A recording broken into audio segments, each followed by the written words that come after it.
Hello to everyone. Best greetings from Poland. Would like to gain your focus on the security of parts of your software you had not even chance to acknowledge their existence. So let's go. The reason we suggested to you to steal your time to listen to what we have to say is simple. There is a big hole in security in every software made and installed due to open source components. 96% of companies are using open source. Are they using structured approach to open source vulnerabilities? I hardly believe they will tell you about it. My assessment is they will not. We have a concept and are developing a tool to cope with this problem. We treat the problem in the DevSecOps framework to put the solution in the right place while not adding a fifth wheel to the wagon.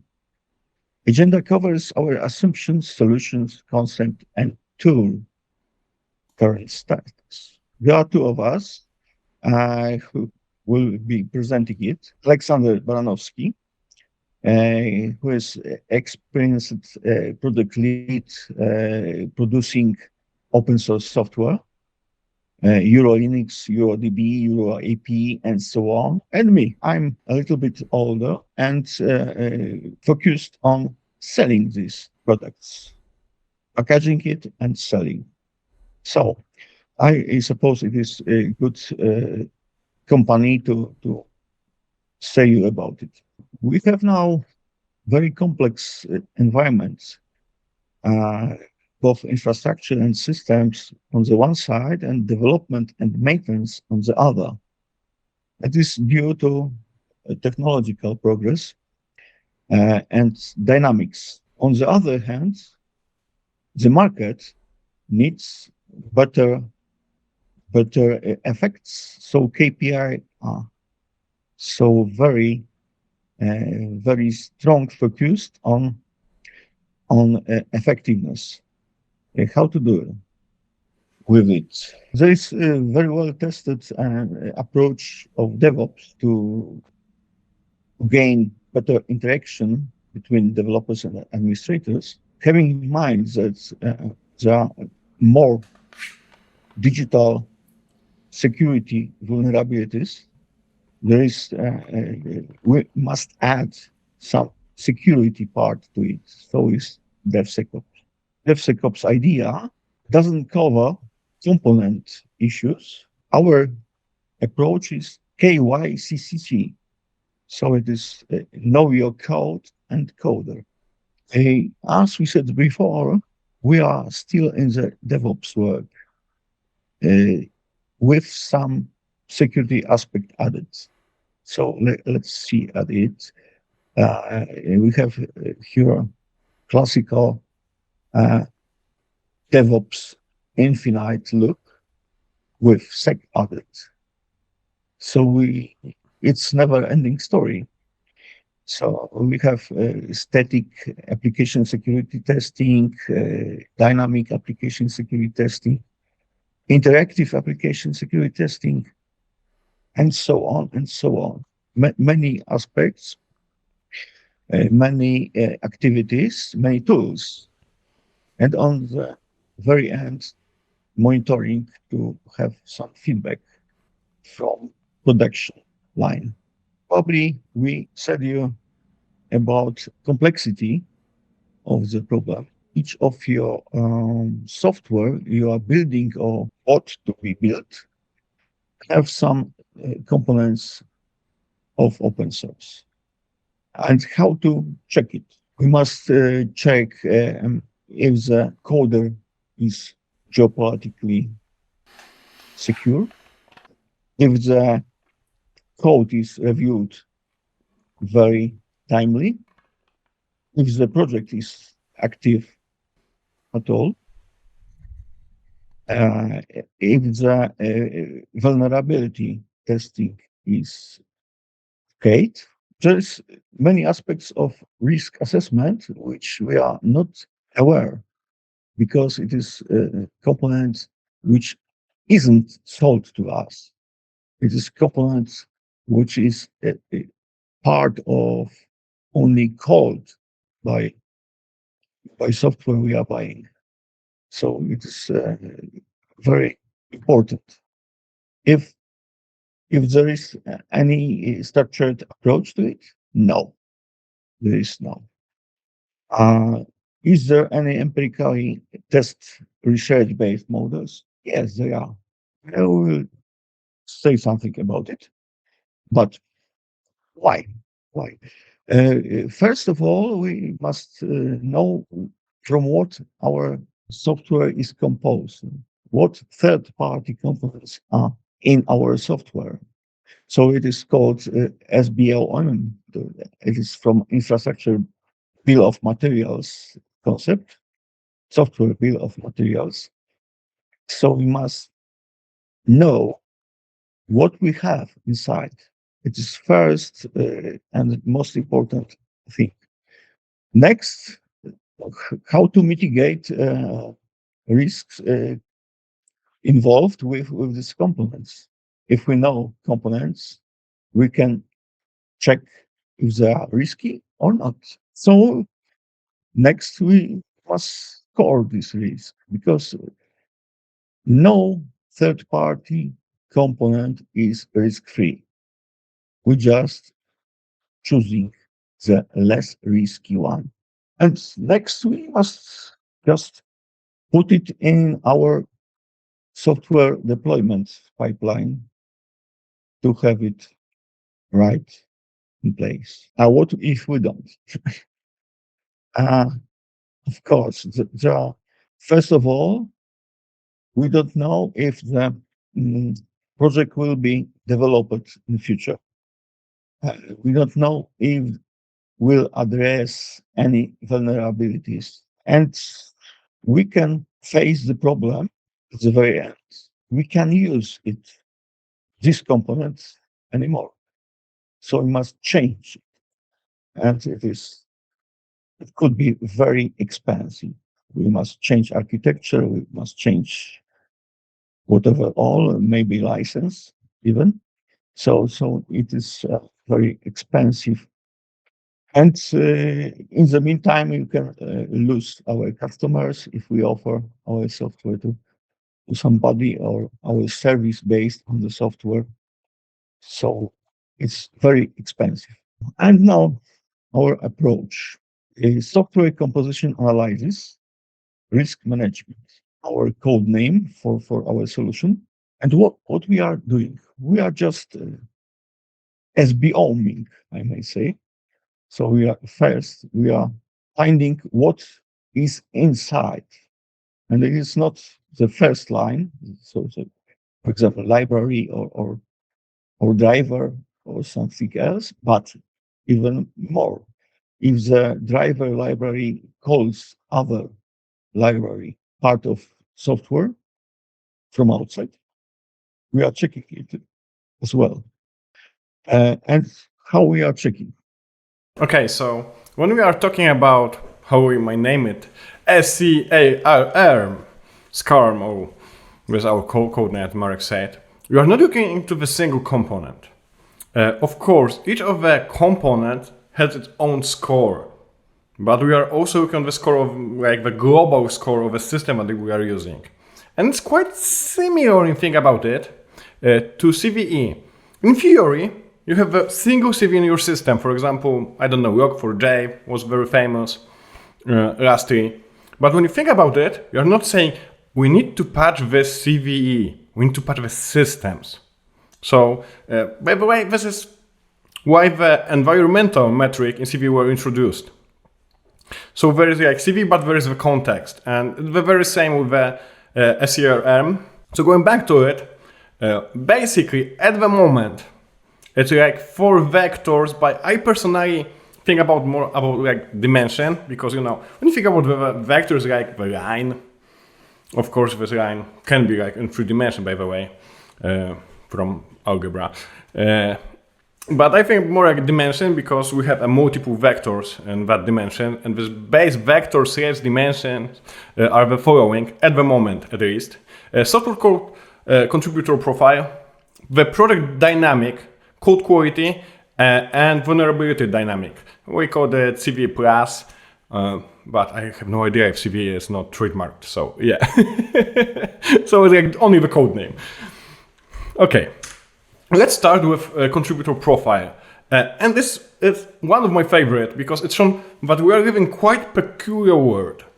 One contributor, programmer, can commit to multiple repositories. And this is like the project load. But on the other hand, when you think about it, a lot of companies and also projects are using their monorepos. So, for example, Samba, that is a very huge project. If you want to check out Samba, yeah, just there is the huge monorepo that actually have the libraries, the utilities program, things like that. So one contributor might look like it's working on one project, but it may be because it's monorepo. So we are also aware of that, and we add the grain of salt to this. The other thing is the number of contributors. And it's exactly what Marek said earlier. There is the probability that the project will be abandoned.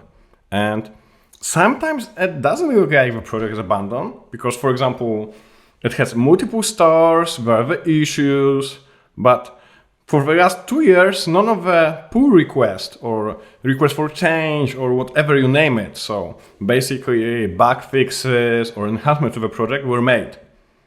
And a lot of programmers, just don't care to say that, sorry, this project is abandoned. So you don't get the clear information about that. Next thing is, let's say, quite the same because it's time zone. When you think about time zone and geopolitical risk, well, a little bit intertwined. Because if something is done in some time zone, it's probably done in some country, basically. And we are also looking at the countries where the software is made. So, why is it important? Well, we live in a divided world, and open source can be weaponized, like literally weaponized against us. And I'm sorry to say that, but we have in the very recent history the people who weaponize open source. And even if we say that, yeah, I'm against someone, and I totally get that, and I respect that, weaponizing the open source put the whole movement of open and free software at risk. And I'll be honest with you, it's weaponized, but also on a very different level. Because when you think, for example, about the basic freedoms that Richard Stallman, back like 50 years ago, started. And for example, an advanced IT technologies export control. For example, if you are buying something from one country, you cannot use it in another country. And this is like an enterprise agreement and things like that. So it's already like threat to the open source. So you cannot stress enough the fact that our world is full of imperfection in that case. I will name it imperfection because I would probably use a stronger word, but well, it's divided. And as Marek said, we are from Poland. And if there was the country that is constantly threatening me, threatening my family, and including nuclear annihilation of my country, I would personally think twice, at least twice, before using the software, including open source software as well, that is produced in that time zone or country. Lastly, time zone is also important because sometimes you can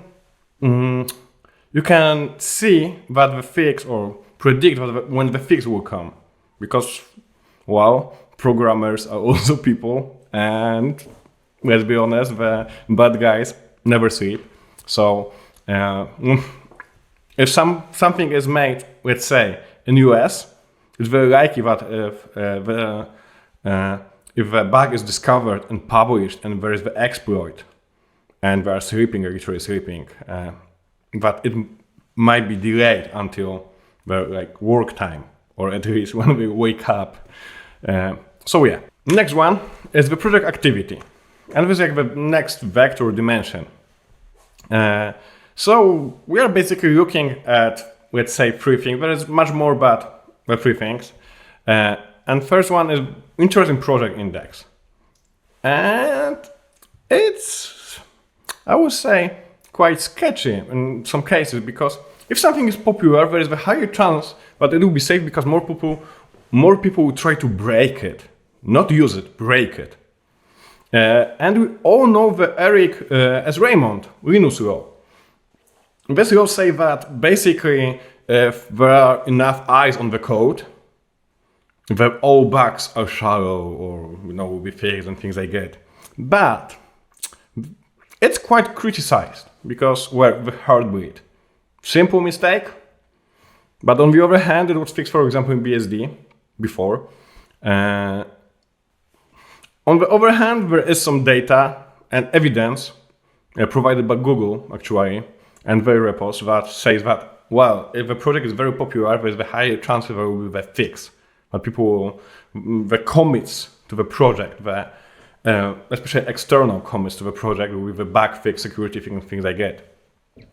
The other thing is distribution of activity over the time. Well, it is how it sounds. So, how much activity is in the project over time? But you must understand that there are the projects that are very stable and won't get much activity. And not because they are a bad project. No. But because they are mature. I will give you a short example. There is the access controllers in Linux. And there's like access controllers utilities. They are using the very same, very old, like very basic system calls and capabilities to create the access control list. For example, if you are a user in some group, you can do something. Yeah. So it's very natural for this kind of software not to have a lot of activity over time. So we have to take into the account that some project might get the very low activity, but it doesn't mean at all that they're unsecure. The next one is the difference of delta, basically, of active contributor over time. And once more, project can be abandoned, and if there is like no one who's actually can get the work, like because we're one contributor, for example, well, it's not good. It's not good. Think about the bus factor in that case. So one person and, the project is gone. And before someone will be able to hack this project and work on it, will take some time. The other thing is that this contributors also, if you combine this with a time zone or geopolitical risk and things like that, you'll get that, for example, if there was some kind of tragic situation in the world, including some country or countries, that you might actually lose like the access to it. Like literally, we will try to close the open source. Yeah. So, next thing is the code quality. I'll be honest, I was quite surprised when we discovered that a lot of software won't pass to their coding standards. They won't pass. There are so many well-known issues with that code. Yeah, issues. For example, using volatile in C++. But, in theory, a lot of people think that, it means that it will be thread safe. Not at all. There is very good talk about it from Facebook, now Meta, of course. The other things like using buffers that are not checked, very popular, especially in C. And when you think about it, once more, you have to take into account the different type of project, because if the Linux kernel is using something that is, the buffers, like naked buffers, they probably have a very good reason to do that. But if it's like the utility program, some command line interface program, then maybe they should actually check the buffers. And yeah, we also believe, and this is like why the scoring is quite important, that if the code quality is high, it will be easier to maintain this project in the long run. Also, there is not on this slide, but we're also looking at the things that we call the language popularity and trends.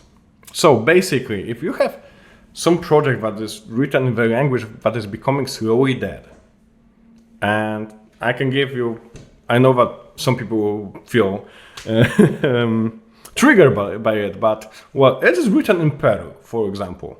Very good language, without doubt. But this language evolved. So it's like, for example, Python and Python 3 or Python 2.7, yes? And you have a pair that is still maintain the branches of version of the language. But the number of programmers who are able to program it is dropping, and it's dropping quite sharply. So this project might actually be the risk, especially in the long run, if someone don't migrate to the newer version or to something different. Last one, and this is my least favorite, and I will tell you why. Is CVE Plus, so generate dynamics of CVE, and of course we have version 2, version 3, and version 4. You might ask, why would you even use version 2? Well, because sometimes the very old bugs are updated, and if there is the update because it was which are rediscovered, or the CV wasn't fixed for like 10 years, it happened. Then we actually need that score because there is no other score. And there is of course the new version of CVSS, so it's a common scoring system, as tells you. And we are doing basically, we're looking in the last 90 days. And it's skating over very thin ice, in my opinion, and but I don't like it because, well, if you look at the Pony Award, this is the award from the security community about mostly the vendors and that they have mismanaged the security reports and the behavior to it and how we should respond and so on. So that's basically it. Of course, there's also like the good part of this award, but the one that says that someone did something very bad is more popular and there is in, let's say, culture aware. And there's a problem with vendors. Why? Because a lot of vendors might not make the code that they want CVE because, well, first of all, it looks bad. And second of all, it's not so easy. Like, it's the extra work. So the programmers like me are like, I will fix that. I won't tell anyone. You know, the next version will be fixed. Easy. Why even bother, you know? To make the CV, I need the common platform enumeration, so I need to send the special mail with XML in it, and then I need to do that, and the whole process of making it, like, sorry, I will name it bureaucracy, is actually more time-consuming sometimes than making the fix. And as I said, there's also the reputation hit, and it's skating on thin ice, sorry, because we are actually with that scoring, we are punishing the good guys. We are unable to punish the bad guys. We tried.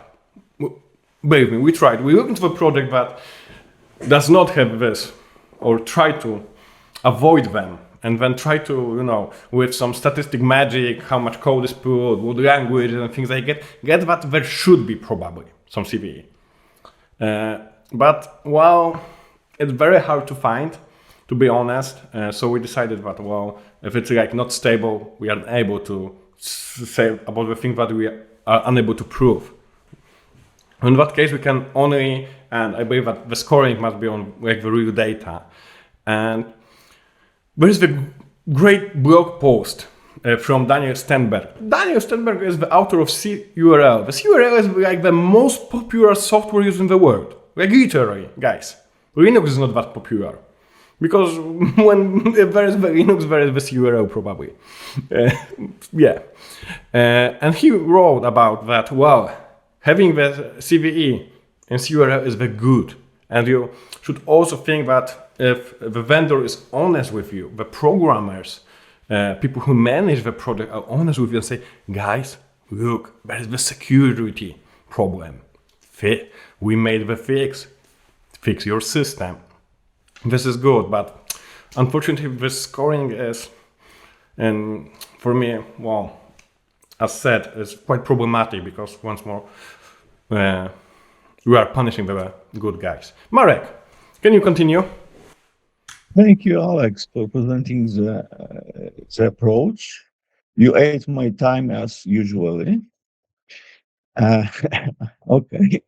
Let's have a look when we can use this approach. We find at this time four touch points where we can use it in the software development pipeline. The first one is when we are inventing our architecture. We are looking for accessible software, and we can miss the opportunity to choose well. So at the very moment of the starting of the project, we can fail. Next one is when we are building components, and to cover vulnerabilities, we are getting the new version.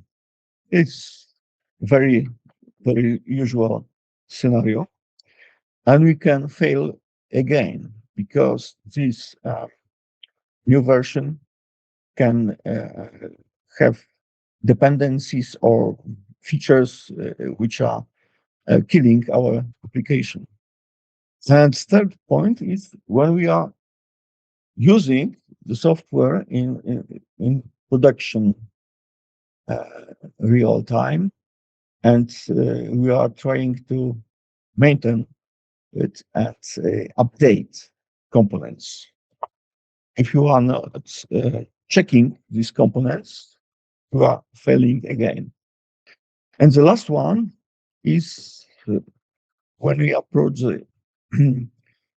the moment where the component is not viable for us. It's not developed or obsolete, or we know the vulnerabilities will not be addressed in future. And we can, and here is the classical production pipeline. So first we have developers, they are choosing this code. Next, there is code, building, packaging, embedding, coding, and so on. And of course, dependencies. And here are these four touch points I have said here before. So first one, not good choice of the component. Second one, unaware updating of the code during building. Third one, unaware and unchecked updating software during production phase. And fourth one is when we must choose another component. We can once again fail. Because conference is about DevSecOps, we must place our concept in the framework. Our solution, our approach, it's not solution yet. Scarm is placed in the testing, second testing, and on the very end, in production phase, in vulnerability testing of software, because of course, as you know, vulnerability emerges during the time. Here is our solution: sourcemotion, automation of checking source. This is basically the project that is co-financed from European Union, and we are very grateful for this opportunity. It's made with National Research Center in our country. And basically, we want to provide you the platform and the rules, the basic rules, and also the system to assess if you're using the right components. Like, for example, you might think, okay, we are building some application, and this application in the end will use some database. That's very likely. And then you might ask yourself, should I use the MariaDB, or should I use MySQL, or maybe Postgres? Because all of them, let's say, they're quite comparable. And we want to have the comprehensive evaluation system, integration in the portal, we want to inform you, so there will be like security and stability assessment, all this risk. It will be very practical usage of CVSS because, for example, you can you have an image. We will give you like the golden images for some solutions we are working on. Some of them are like open source, some of them are also the open source but packed by us in the manner that they provide the whole stack of something. And it will be very practical because the CVSS, so this common vulnerability scoring system, will, for example, inform you that you use the image that is, let's say, 1 month old, and it already have this and this and this vulnerability. Then the next thing is that, well, it of course will have a web interface, and this web interface, you can get to the image and get, for example, the information that, well, you're using the Postgres, and for example, Postgres is using, I don't know, CURL. Okay, this is not like CURL is used like nearly always because, as I said, this is one of the most popular software in the world. But I don't know, it's using the Postgres libraries, of course. Yeah, it makes sense. And with libraries, you can get the scoring for the libraries, for example, but also the scoring for the project, and then the scoring for the whole system. Yeah, and it should allow you to get in-depth analysis of the code quality of the component that you're using, of course the possible vulnerabilities, the history. So as we said, there is like index of something, we name it like the index of contributors over time, and things like that. So it should have it.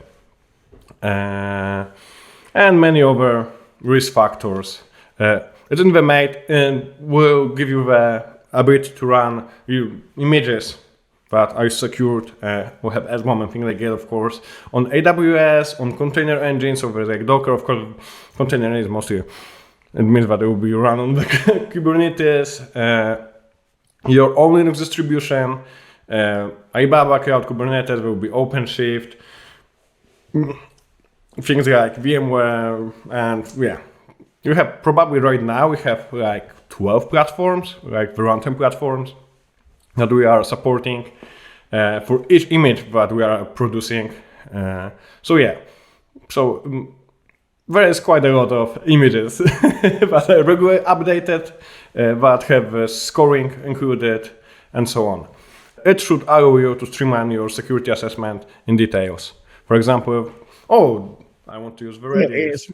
We have scores for some software. Well, no. We are trying to get the most well-known software. We are also doing things for our partners from government and ask us if we can assess some software for them. So it's like a little bit of public benefit from our side. Yeah.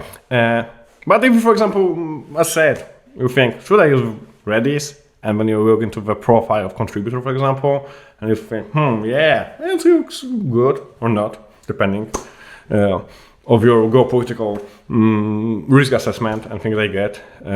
You might ask yourself, okay, we can use Redis or RabbitMQ for making the queues, basically, in that case. Yeah, it depends. They are not the same, let's say, but sometimes you can change the one to another. And then, yeah, you might think if it's good enough or not, you'll be at least we're informed. Okay, Alex, I think it's okay. Sourcemotion, yeah, but it's, and we will end here. And thank you very much for your audience. Yeah, when you will probably see that video, we have about a month to finish it. It's already in the state that, I'll be honest, I'm proud of. So I'm eagerly wait to provide it. Thank you very much. Thank you.